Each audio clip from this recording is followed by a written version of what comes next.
Okay, अब number 4 मा जाम हामी अस्मोसिस र अस्मोटिक प्रेसर है। अस्मोसिसको बारेमा डिस्कसन गरौँ। अब चाहिँ हामी हाइपरटोनिक सोलुसन्स हैन, आइसोटोनिक सोलुसन्स, हाइपरटोनिक सोलुसन्स भनेको के हो त्यो कुराको बारेमा बेसिक कन्सेप्ट्स लिगौँ। यसमा म्याथमेटिकल डेरिभेसन्सहरु के छ त्यो कुरा पनि हामी यसमा हेर्दै छौँ। अब यसमा सुरु गरौँ हामी। फर्स्ट अफ अल नम्बर 4 मा चाहिँ हाम्रो टपिक आजको रहेको छ अस्मोटिक प्रेसर। एकदम सिम्पल कन्सेप्ट छ। त्यो सिम्पल कन्सेप्टलाई तपाईहरुले एकचोटी क्याच गर्नुस्। अस्मोटिक प्रेसर भनिरहेछ भनेको सपोज गरौँ कुनै एउटा सोलुसन छ हामीसँग, यो एउटा सोलुसन छ, यो सोलुसन छ है। यसलाई हामीले के गर्यो भने यसलाई सेपरेट गरेछ सेमी पर्मिएबल मेम्ब्रेनले। यसलाई हामीले राखौं सेमी पर्मिएबल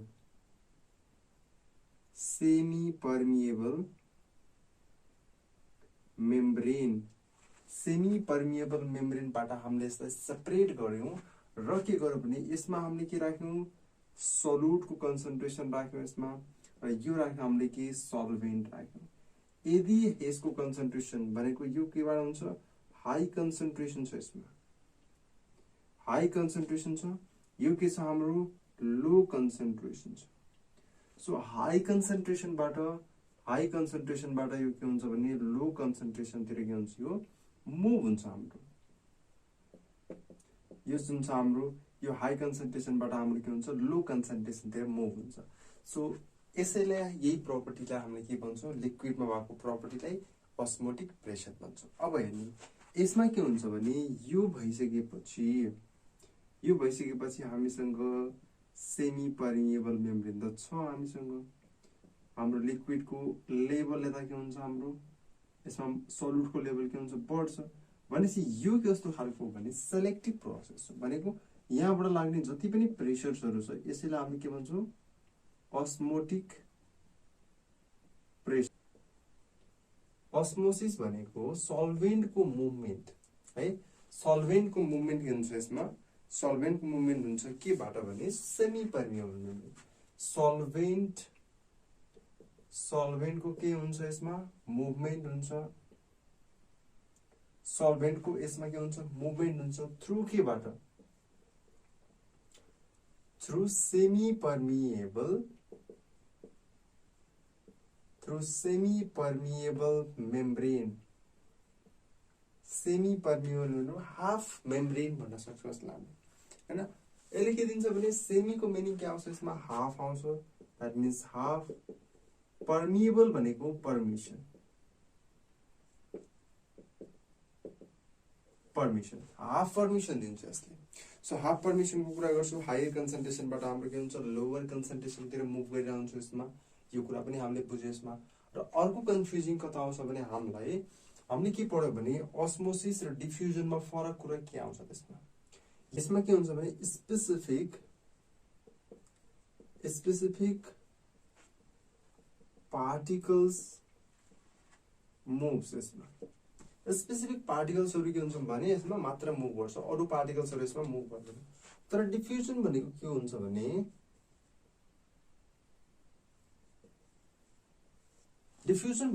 भने यो हाम्रो के हुन्छ हाई कन्सन्ट्रेसनबाट कता जान्छ हाम्रो लो कन्सन्ट्रेसनतिर के हुन्छ यो मुभ हुन्छ यो चाहिँ। तर यसमा स्पेसिफिक को कुरै आउँदैन यसमा।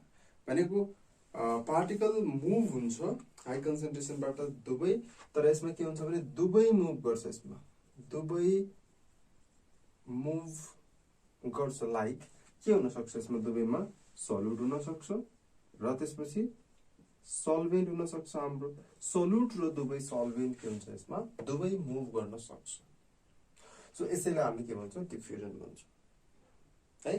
क्लियर भयो कन्सेप्ट। यसमा हामीले के हेर्न सक्छौं भने जस्तै अस्मोटिक प्रेसरको एउटा डिफाइन के गर्न सक्छौं भने अस्मोटिक प्रेसर भनेको यस्तो प्रेसर जसले फ्लो अफ सल्भेन्टलाई stop the flow of solvent है।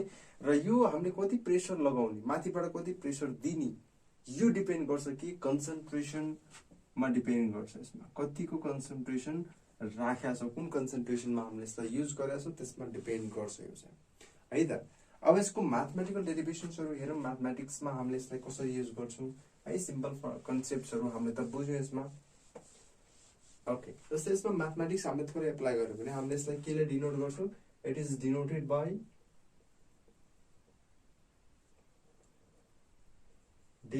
बाई के? यसलाई हामीले पाईले डिनोट गर्छौँ, ठिक छ? पाईले डिनोट गर्छौँ हामीले यसलाई। एन्ड पाई भनेको के हुन्छ यसमा? Directly proportional to the molarity सँगैको यो के हुन्छ? डाइरेक्टली प्रोपोर्सनल हुन्छ भनेको यसलाई हामीले केले रिप्रेजेन्टेसन गर्छ भने मोलारिटी भनेको सीले रिप्रेजेन्टेसन गर्छ। सो पाई भनेको इक्वल्स टु के हुन्छ हाम्रो? पाई भनेको हाम्रो हुन्छ यसमा सीआरटी। सी भनेको के यसमा? द्याट इज यसमा हामीले यो फर्मुला याद गर्नु पर्यो। सी भनेको के? कन्सन्ट्रेसन। क्लियर भइरहेछ? कन्सन्ट्रेसन भनेको अथवा यसलाई हामीले के भन्छौँ? मोलारिटी भन्छौँ। मोलारिटी, आर भनेको युनिभर्सल ग्यास कन्स्ट्यान्ट, टी भनेको टेम्परेचर। टी भनेको के भइरहेछ यसमा? टेम्परेचर हामीले यसमा युज गरिरहेछौँ। सो सी भनेको के हुन्छ भने पाई इक्वल्स टु N2/V हुन्छ आरटी, र पाई भी भनेको NRT पनि हामीले के गर्न सक्छौँ यसमा? लेख्न सक्छौँ भनेर हामीले लेख्यौँ यसमा है। त्यस्तै अर्को हामीले के लेख्न सक्छौँ भने N को मिनिङ W2/M2RT। अर्को पनि हामीले यसमा लेख्न सक्यौँ यसरी W2/M2RT है। र M2 के हुन्छ यसमा? M2 लाई ख्याल गर्ने एकचोटि पाई V हुन्छ हाम्रो है। यो कुरा ख्याल गर्ने, यो कुरा हामीले यसमा युज गर्छौँ। र प्रेसरको मेजरमेन्ट कता हुन्छ यसमा? रुम टेम्परेचरमा हामीले के गर्छौँ? प्रेसरलाई मेजर गर्छौँ हामीले यसमा। कुन बेला? रुम टेम्परेचर भएको बेला। रुम टेम्परेचर भएको बेला हामीले के गर्छौँ? यसलाई मेजर गर्ने गर्छौँ है त। ओके, अब त्यसपछि यो पछि अगाडि जाऊँ हामी। आइसोटोनिक सोल्युसन्स भनेको के हैन? त्यसपछि हाइपरटोनिक सोल्युसन्स, हाइपोटोनिक सोल्युसन्स भनेको के? यो कुरालाई बुझौँ एकचोटि। जस्तै अब हामी यसमा के गरौँ भने जस्तै नम्बर फर्स्टमा छ हाम्रो एउटा पोइन्ट छ। त्यो पोइन्टलाई तपाईहरुले बुझ्ने कुरा यसमा आइसोटोनिक, आइसोमोटिक प्रेसर दुवैमा के हुन्छ यसमा? जस्तै यो एउटा हाम्रो सोल्युसन छ, अर्को पनि हामीसँग के छ यसमा? सोल्युसन छ। भनेपछि ओस्मोटिक प्रेसर यदि इक्वल छ भने, अथवा यसलाई नराख्ने अहिले यसलाई नराखौँ, सेमी पर्मिएबल मेम्ब्रेनबाट हामीले सेपरेट गरौँ र यो साइडको ओस्मोटिक प्रेसर यो साइडको ओस्मोटिक प्रेसर के छ? इक्वल छ दुवै साइडको भने यसलाई हामीले के भन्छौँ? आइसोटोनिक सोल्युसन भन्छौँ। ओस्मोटिक प्रेसर दुवै सोल्युसनको के छ यसमा? इक्वल छ। सो यसमा हामीले लेख्न सक्छौँ ओस्मोटिक प्रेसर इक्वल छ दुवैमा। हेर्नुस् है, ओस्मोटिक प्रेसर के छ? दुवै सोल्युसन्समा यसमा के छ? इक्वल छ। र अर्को हाम्रो कन्सेप्ट के छ भने हाइपरटोनिक सोल्युसन। हाइपरटोनिक सोल्युसन के हो? हाइपरटोनिक सोल्युसन भनेको, हाइपरटोनिक सोल्युसन्स भनेको कसरी बुझ्न सकिन्छ भने जस्तै हामीले के गर्छौँ भने ब्लड स्याम्पल छ, एउटा आरबीसी राखेँ मैले यसमा। मैले के गरेँ? ब्लड सेल राखेँ एउटा। हेर्नुस् है, ब्लड सेल राखेँ। अर्को मैले के राखेँ यसमा भने एउटा जस्तै सोल्युसन राखेँ मैले 0.9% को सोल्युसन राखेँ मैले यसमा। हेर्नुस् है, 0.9% को एउटा हामी के गरौँ? सोल्युसन राखेँ भनेको यसरी इमेजिनेसन गर्नुस् कि हाम्रो ब्लड सेल छ है, कुनै एउटा मान्छे छ, त्यो मान्छे बिरामी भयो, त्यो मान्छे बिरामी भएर के गर्यो? हस्पिटलाइज भयो। त्यो चाहिँ त्यसको बडीमा के भयो? डिहाइड्रेसन भइरहेछ। डिहाइड्रेसन भइसकेपछि त्यो मान्छेलाई सलाइन पानी त दिनुपर्छ। सो सलाइनेसन गर्दाखेरि के हुन्छ भने सपोज गरौँ त्यो त्यसमा कन्सन्ट्रेसन हामीले 0.9 राख्नुपर्छ है। यदि ब्लड स्याम्पलको कन्सन्ट्रेसन 0.9 छ भने हामीले दिँदाखेरि त्यो मान्छेले के हुन्छ भने एउटा बेनिफिट आउँछ र मान्छेमा के हुन्छ भने त्यसको हेल्थमा इम्प्रुभमेन्ट आउँछ। तर यदि हामीले के गर्यो भने 0.9 भन्दा ठुलो भनेको यसलाई हामीले बढायौँ, 0.9 भन्दा हामीले के गर्यौँ? इन्क्रिज गर्यौँ। इन्क्रिज गर्दाखेरि यदि हामीले इन्क्रिज गर्यो भने अर्को जति पनि वाटरहरू छ यसमा, ब्लडको वाटर के हुन्छ? बाहिर निस्किन्छ भनेको यो श्रिङ्क हुन्छ के भनेको हो। यसरी बुझ्ने यसको जति पनि पानीहरू छ यसमा सल्टको कन्सन्ट्रेसन बढी भयो। जस्तै तपाईहरुले कुनै दिन तरकारी बनाउनु भयो, एकदमै नुन धेरै थियो त्यसमा, मासु बनाउनु भयो या त केही तरकारी बनाउनु भयो, तपाईहरुले नुन धेरै थियो त्यसमा, भनेपछि त्यो दिन तपाईलाई के लाग्छ भने त्यो खाना खाइसकेपछि तपाईलाई एकदमै तिर्खा लागिरहेको हुन्छ जति पनि, किनकि हाम्रो शरीरमा नुनको कन्सन्ट्रेसन के भयो, सल्टको कन्सन्ट्रेसन बढी भयो। सल्टको कन्सन्ट्रेसन बढी भयो भने के हुन्छ त्यसपछि, बेसी सल्टको कन्सन्ट्रेसन भयो भने सेलबाट बाहिर पानी निस्किन्छ सबै। यहाँ पनि त्यही हुन्छ, हाम्रो सलाइन पानीमा यदि सल्टको कन्सन्ट्रेसन बढी छ, कुनै सल्युटको कन्सन्ट्रेसन बढी छ भने यसको जति पनि पार्ट्सहरू छ, जति पनि लिक्विड्सहरू छ, त्यो के हुन्छ भने बाहिर सबै निस्किन्छ। सो बाहिर निस्किनु भनेको के हो, सेल श्रिङ्क हुनु भयो। यो पनि एउटा के हुन्छ, डेन्जरस हुन्छ। सो यसैले यदि कन्सन्ट्रेसन यसको हाम्रो इन्क्रिज भयो भने यस्तो टाइपको सोलुसनलाई हामी के भन्छौँ, हाइपरटोनिक सोलुसन भन्ने गर्छ हामीले। र हाइपोटोनिक भनेको के त, अब हाइपोटोनिक सोलुसन भनेको के त, अब हाइपोटोनिकको मिनिङ के हो भने जस्तै हामीसँग ब्लड सेल छ हामीसँग, र सोलुसन छ हाम्रो कति, सोलुसनको कन्सन्ट्रेसन 0.9 छ भनेको सलाइन पानीको कन्सन्ट्रेसन हामीले राखिरहेको छौँ यसमा। यदि यसको कन्सन्ट्रेसन हाम्रो घट्यो, कम भयो भनेपछि अब के हुन्छ भने यसको कन्सन्ट्रेसन कम भयो, सेलले के गर्यो भने एब्जर्ब गर्न थाल्यो बढी, हैन। त्यसपछि बम पाउडर सेलहरू फुल्न थाल्छ, एकदम ठुल्ठुलो हुन थाल्छ भनेको यसले के गर्यो भने एब्जर्ब गर्यो। यो के हुन्छ, अब सोइलिङ हुन थाल्छ है। क्लियर भयो कन्सेप्ट। आइसोटोनिक सोलुसन्स भनेको कि दुईटा सोलुसन राख्यो हामीले यसमा, हैन। जस्तै ब्लड स्याम्पल, जस्तै यसलाई पनि मैले यसरी नै बुझाइदिएँ एकचोटि तपाईहरुलाई, हैन। अब के हुन्छ भने जस्तै ब्लड सेल छ हाम्रो, ब्लड सेल छ, अनि त्यसपछि हाम्रो के छ, एउटा सोलुसन छ 0.9 को इक्वल छ भने बल्ल यसमा के हुन्छ भने अलिअलि यसमा दुईटीमा के हुन्छ भने मेन्टेन बसिरहेको हुन्छ, र यसपछि बल्ल के हुन्छ भने इम्प्रुभमेन्ट आउँदै जान्छ। ओके, नेक्स्ट टपिक छ अब हाम्रो रिभर्स अस्मोसिस। हेर्नुस् है, रिभर्स अस्मोसिस।